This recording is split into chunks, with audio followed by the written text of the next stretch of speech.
Please welcome to the stage the moderator, Ms. Chinasa Okolo.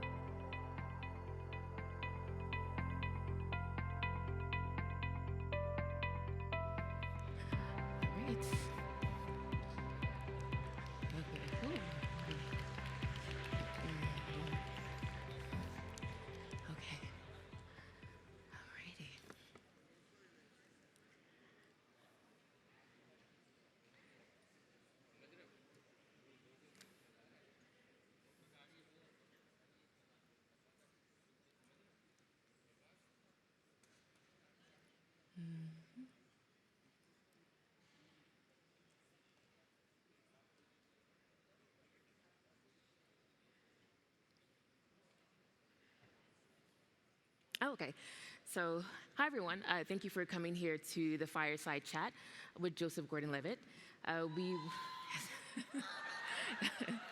So he'll be out shortly. Feel free to take a seat. I just also wanted to provide an introduction to the session just in general. We will have 20 minutes for our conversation with Joe today, and then we'll leave the last 10 minutes for questions. So please feel free to get your questions ready, and there will be microphones for you to come up to the front and ask your questions as needed. So, very happy to have Joseph Gordon-Levitt with us today. I'm Hollywood actor, filmmaker, and entrepreneur. Thank you.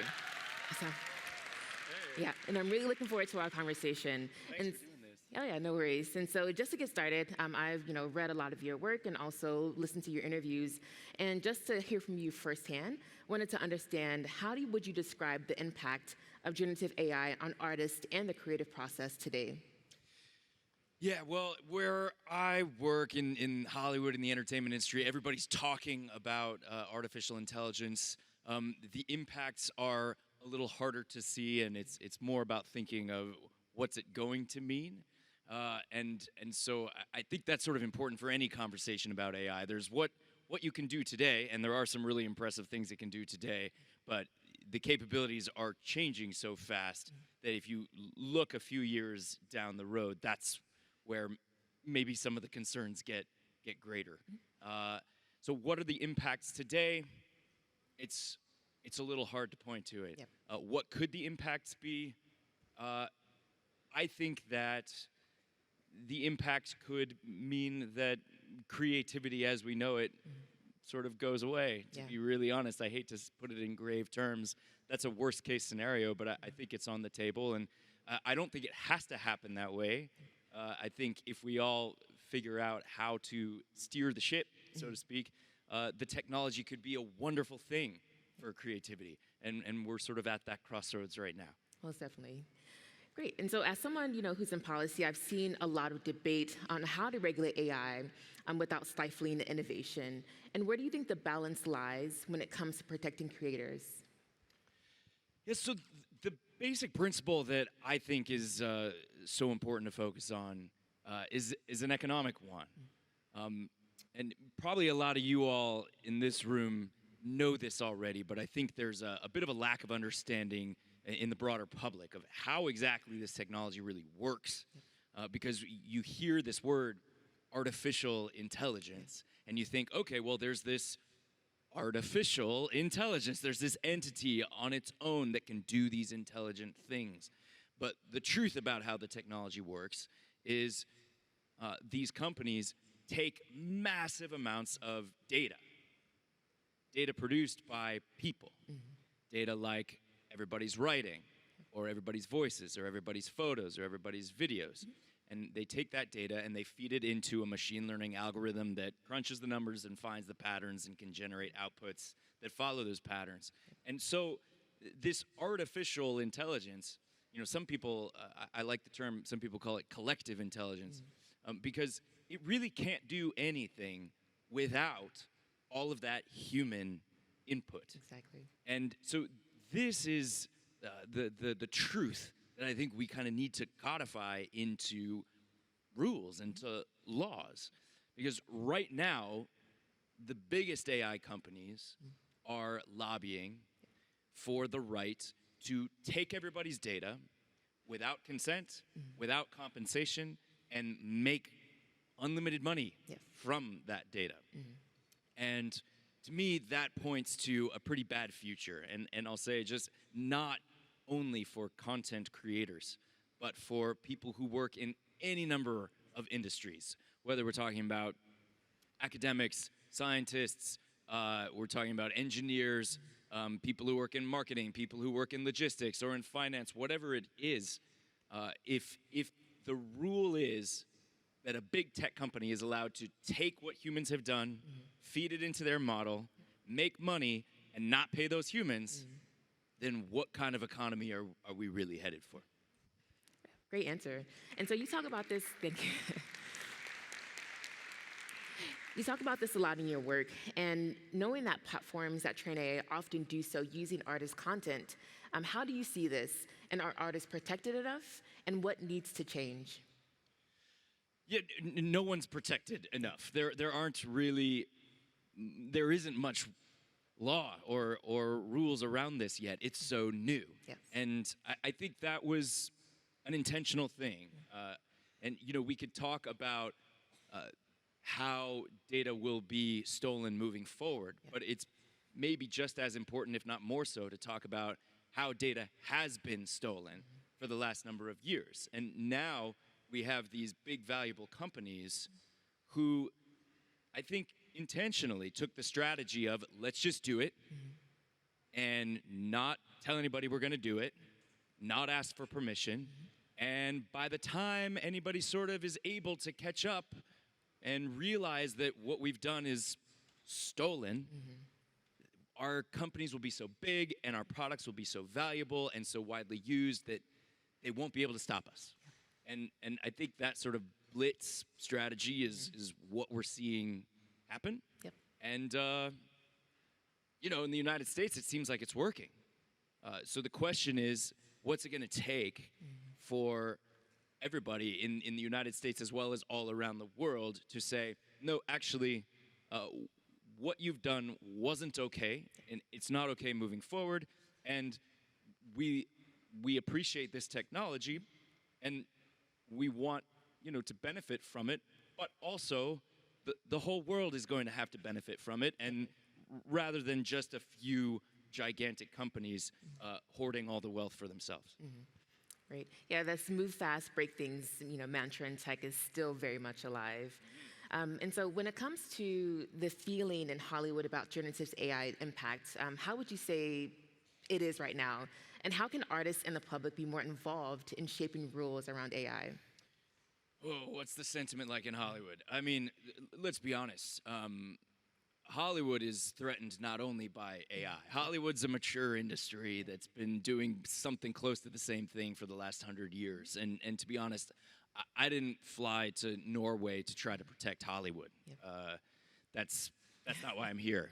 I'm very lucky. I'm very deeply grateful for my career in Hollywood. I love movies and TV as much as the next person. But this isn't about just that. Exactly. I think Hollywood might serve as a bit of a canary in the coal mine, so to speak, that we're maybe a particularly high profile and early example of an industry that might be destroyed unfairly. But we won't be the last. And just to put to reiterate that this is really about how the whole economy is going to work in the future. Yeah. Especially, think about this. Pretty soon, it's not even just knowledge workers. Have you seen the new robots? Yeah. They're incredible. And that's awesome. Like, I'm really excited about what robots could potentially do. It could be a lot of great, benefits to everybody. But if it works, the way they're going to train the robots is going to be the same exact thing. They're going to gather data on work that humans do. Yep. They're going to claim, well, we don't have to pay any of those humans for the data that we gathered about them. We're going to use that data to train the robots, and then we're going to replace these humans with these robots. That's how it's going to work. That's the playbook they are running. Yes. The question is, are we as a sort of civil society, or whatever you want to call it, a worldwide civilization, are we going to say, hey, no, actually, we think it would be better if you pay those humans at least something? Yes. Yeah. Yes. And so here at the IGF, for 20 years now, the global community has come together to address the most pressing digital issues, AI among them in recent years. And it was very impressive to see that you were invited as a speaker here. But we know that the film and creative industries remain underrepresented. How do we change that? How do we change? Well, again, what is the creative industry nowadays? Again, I would love to just expand this beyond Hollywood, which again, I love my fellow brothers and sisters in the film industry, and I've worked with them my whole life. But we're a small and frankly still all too exclusive industry. What the creator economy has become is something much larger than that, and that's a wonderful thing. And I've spent a lot of time and energy sort of trying to push the envelope and experimenting what it means to do art and creativity in new and online and digital ways. I did this whole thing called Hit Record for years, and so I love that, but I also do have some concerns about what technology can do to the creative spirit, if you will. We've seen it with social media. Social media can be such a great thing for creators, giving people access to audiences. But I do think there is a sort of an insidious downside to social media for human creativity. If you get too accustomed to seeing your own self and seeing your own creative spirit through the lens of likes and followers and the sort of addiction of that, those dopamine hits, it can get inside you, and it can make you forget or ignore you, the unique you that makes you, who you are. And I think that same momentum that we've seen with social media only gets compounded like crazy once you bring AI into the mix. And once we've got these tools that are sort of convincing us that we're being creative, but are really more optimized for these business incentives of engagement, addiction, mass usage, et cetera. Great. Awesome. And so I know going into your company, you founded Hit Record, a collaborative platform where people can come together online to make art. Do you still see the internet and digital technologies as a force for collaboration today, or is that spirit at risk? And if so, what has changed? I absolutely think that spirit's at risk. And, think about, for example, I imagine some of you have seen Google just put out a new incredible product called VO3, this video generator.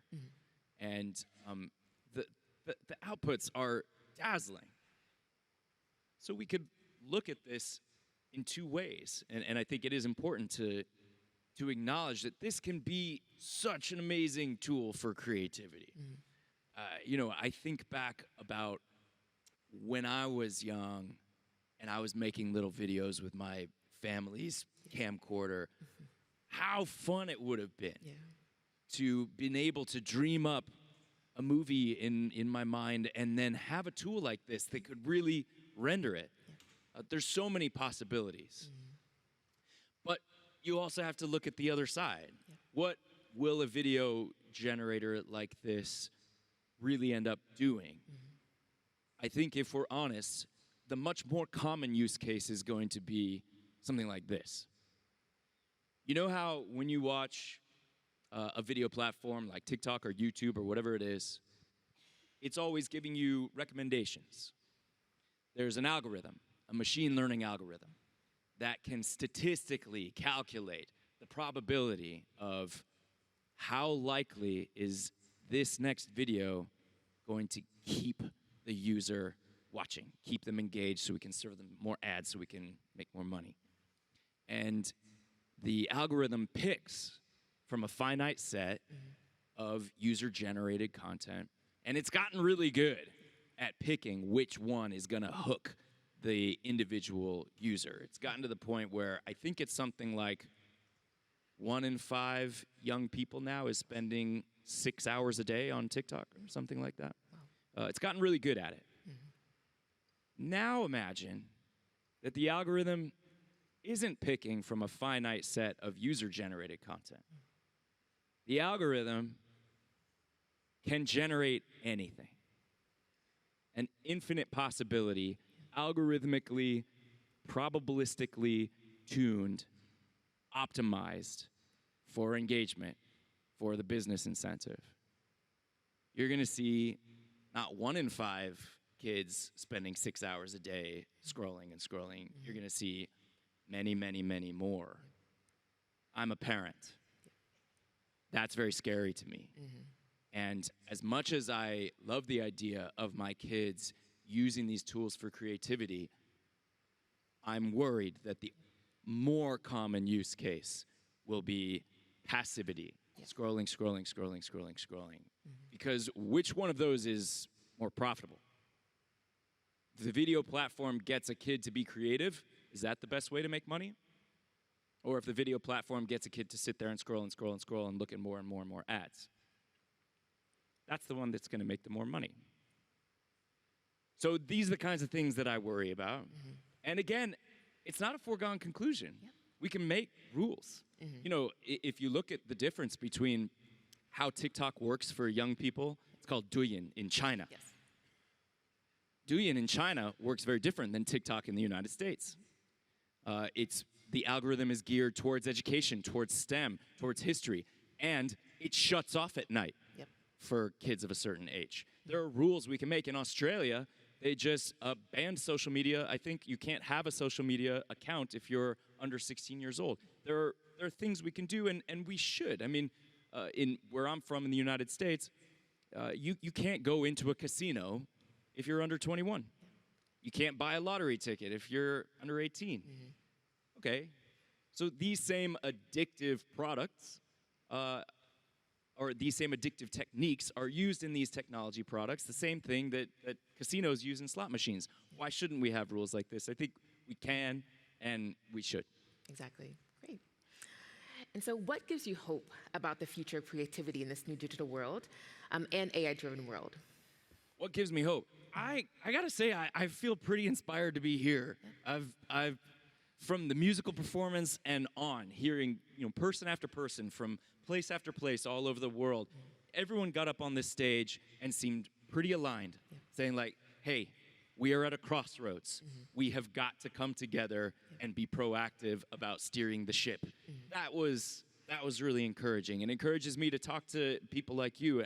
I'm talking this whole time. I would actually love to hear from you, like, what gives you hope about issues like this? Oh, great. Thank you for coming back to me. And so I didn't expect it, but so yeah, I mentioned to you backstage that I study AI policy. I'm a fellow at Brookings, which is a public policy think tank in Washington, D.C. I actually finished my PhD 2 years ago in computer science. And so just seeing how things, thank you, have changed a lot, but understanding that, because the U.S. has basically abandoned federally, governing and steering AI, it doesn't mean that the rest of the world has, and that's who I focus on. And so I'm really hopeful, about countries in Africa, Asia, Latin America. I'm really, taking stewardship or leadership in this global AI governance race or as ecosystem, and then also re-envisioning how AI should work, in these respective contexts. And so focusing on small models, focusing on integrating indigenous values into these models as well. And so these are things I'm hopeful about, so thank you. Yeah, absolutely. Thanks, Dan. Great. And so going into our last question, before we get into the Q&A, I wanted to ask, since we're here at the Internet Governance Forum, which is a space that's grounded in global multi-stakeholder collaboration, what steps can the international community take to ensure that creators are protected, recognized, and empowered in the age of AI?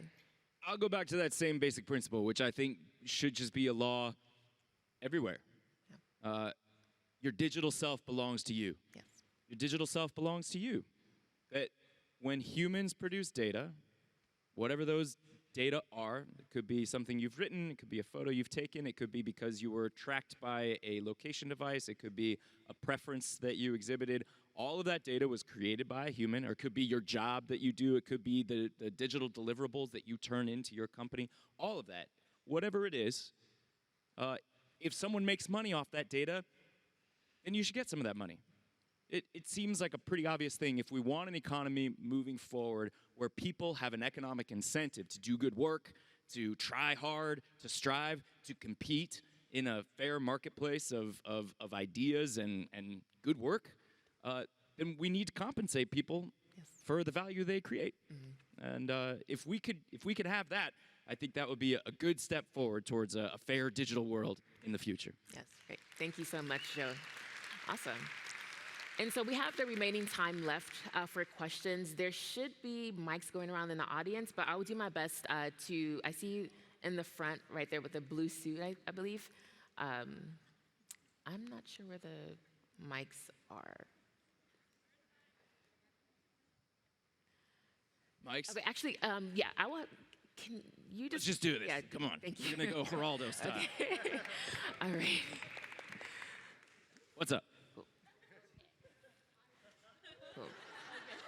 All right. So, hello everyone, I'm Pyo from Myanmar, and I'm not a very professional filmmaker, but as a young person, I have very interested in AI animation filmmaking. Recently, I got a chance to talk with my friends who are studying the film and production at the university in South Korea, and we draft a plan to compete at the AI Film Festival. But so far, the thing is that what we found out is that even though he said we are giving our data, and they are also asking the money from us for the subscription on one hand to get access to special feature easier to make the for example, to extend the duration of the video that we would like to create.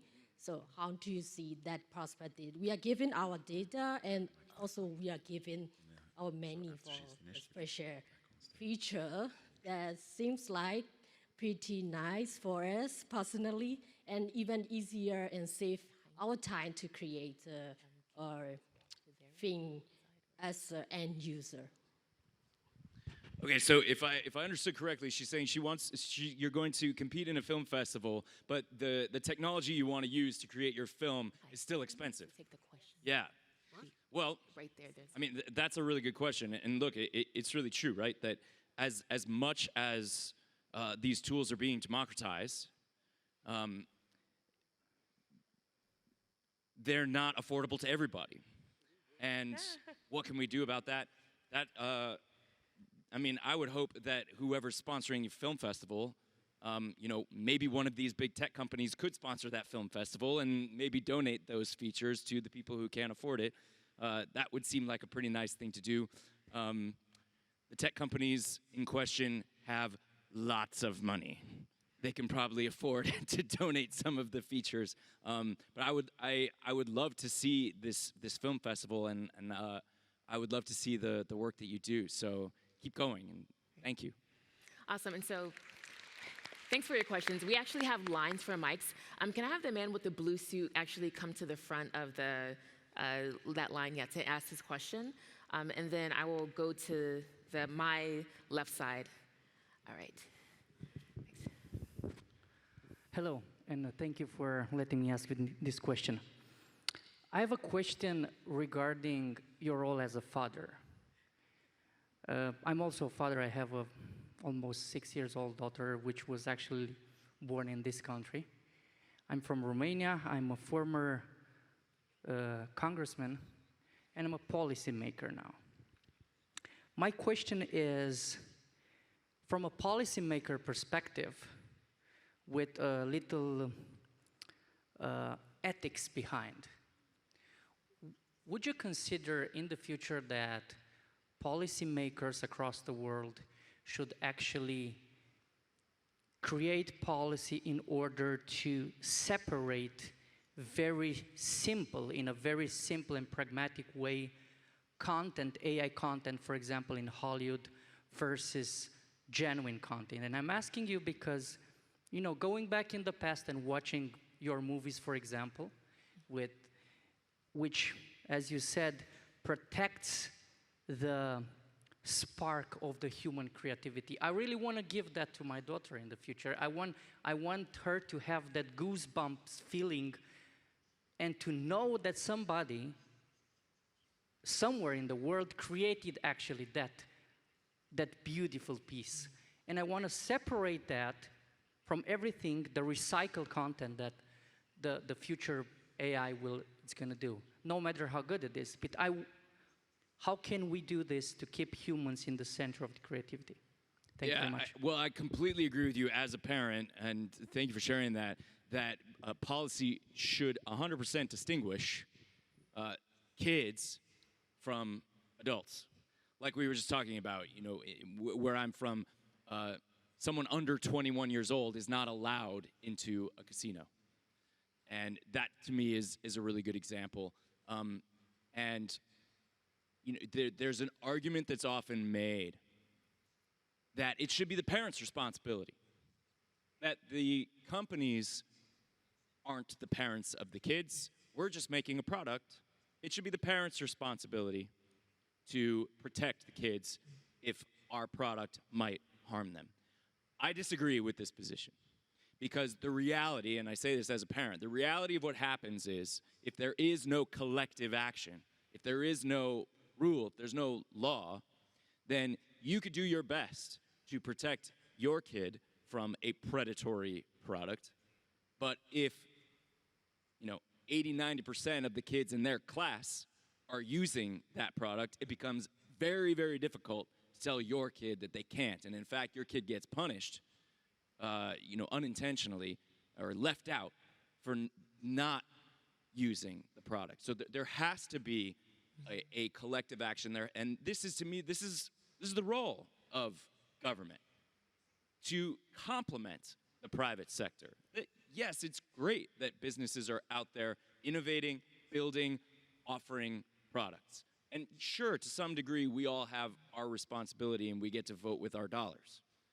But if products are clearly and demonstrably predatory, we can and should have laws, especially to protect our kids, to say, yeah, no, we're just not going to let our kids have this.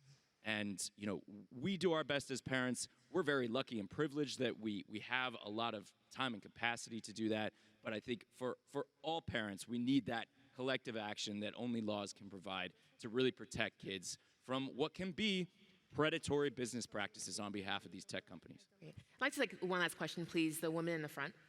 Thank you. Thanks. I'm not sure if it's oh yeah, thanks so much. My name is Bruna.